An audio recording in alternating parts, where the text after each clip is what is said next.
let's get to the two big ones, Benrahma and Eze. Now, those two players are two that are massively famed in the social media community. Everyone's buzzing about one or the other. I've seen people say they don't rate Eze. They don't think he'd fit in. Obviously, people tend to sort of favour Benrahma because obviously he has that Payet-esque ability about him. But I just want to know your take on it. I mean, who do you prefer and who do you think would fit in better? Well, you put me on the spot here. Oh, no, that was a bit of a nasty one. Obviously, the two are very talented players. There's no doubt in question. I understand, the concerns about both of them. Benrahma's got Payet-esque ability, but is his physicality, will that suit the Premier League? Will he be shrugged off the ball too easily? Which is what I constantly think. But to answer your question simply, I prefer Eze. I think he'd be a better fit for West Ham with his ball carrying ability. It reminds me similarly of how JJ Okocha used to play, in the fact that he carried the ball, he had a bit of flair about him. 87% passing accuracy this season as well for Eze, which is the second highest for an under 23 player. That's so interesting. I didn't know that. Yeah, and he's the second most fouled player in the Championship, so he uses his body really well. He's an intelligent player, and that's what the likes of top wingers do, and the likes of Hazard when he was in the Premier League. He used his body really well to draw fouls to him and keep the ball, not lose possession. And Eze has some of them qualities. Benrahma, I'm not so sure he'd fit into West Ham's system, of the fact that, is he physical enough? Eze can come centrally, can drop deep, almost like Lanzini did, when he was flourishing. He dropped deep, he can carry the ball, he can bring fullbacks into the play. And I think Eze is such a strong ball carrier that we do need. Yeah, and I've obviously done my video on it, and I would have to agree with you based on the physical attributes. I think he has a little bit more in his locker than Benrahma. I actually said that I think I could see a Benrahma from set pieces and from certain positions maybe registering more goals and assists, because I think there may be an argument that he hasn't actually done that much this season. But the fact is, when he has been in those positions, he's been very, very composed, which I think is a real crucial factor. He tends to get himself in attacking positions a lot, even from deep. So we're looking at a player here that has the athleticism to potentially defend, although I wouldn't ask him to do that. But I think getting forward, carrying the ball, he's going to make it difficult for the opposition to mark him. And what I also noticed was he's very comfortable on both left and right foot. He's registered assists on both. And when you're looking at a player like that, playing in a number 10, it's so difficult to try and mark out of the game. And I worry with Benrahma that due to his physicality, maybe due to the fact he's predominantly, one-footed, he could be marked out of the game. He could be pushed to the wing and we wouldn't see the best of him. Whereas I think Eze is one of those players that he could make something out of nothing, and he could really help us offensively and defensively.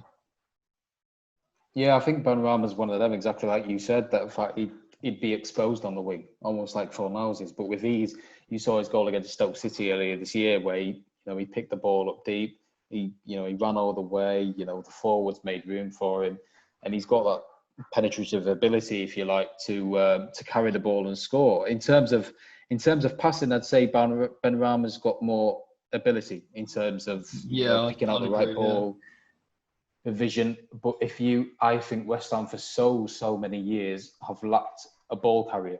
I've lacked someone who wants to take people on. Eze can do that. He's got, he combines that with skill and vision as well. Eze has got a good vision. I watched some of his clips recently, and he likes to pick players out who are almost not in the picture and that you can't see when you're watching the game, which is what top class players have. And if you implement Eze in a system which will suit him, and you play him centrally, almost on the left, but centrally, if you get me, not hugging the touchline. I think he could be a very good addition to West Ham, and I think if he went to Palace, it'd be a massive mistake. I do. I think with Palace, without saying too much, because I don't want to speak out of turn, I haven't seen much of this season, but from what I've seen, they're very rigid in their structure, very 4-4-2. Obviously, they've got Ayew up front. Sometimes they play 4-5-1. Obviously, Hodgson likes his teams to be quite formationally solid. I think what benefits someone like Eze in the West Ham system currently is we've seen Mark Noble transition to play this sort of free role at number 10. And I think if you gave Eze that type of freedom, you would see him create more chances. You would see him be much more of an issue to opposition teams. I feel like Noble is without sounding too harsh, being shoehorned in, obviously because of his leadership abilities. And in fairness to him, in the past 2 games, he did play okay in that number 10 role. And I don't think you can necessarily question his technical ability, but in terms of offering a little bit more from a number 10, I think he's comfortably the better option. Exactly. I think, credit to Noble, like you said, I think he created he was the 4th player to create the most chances since the restart. Yeah.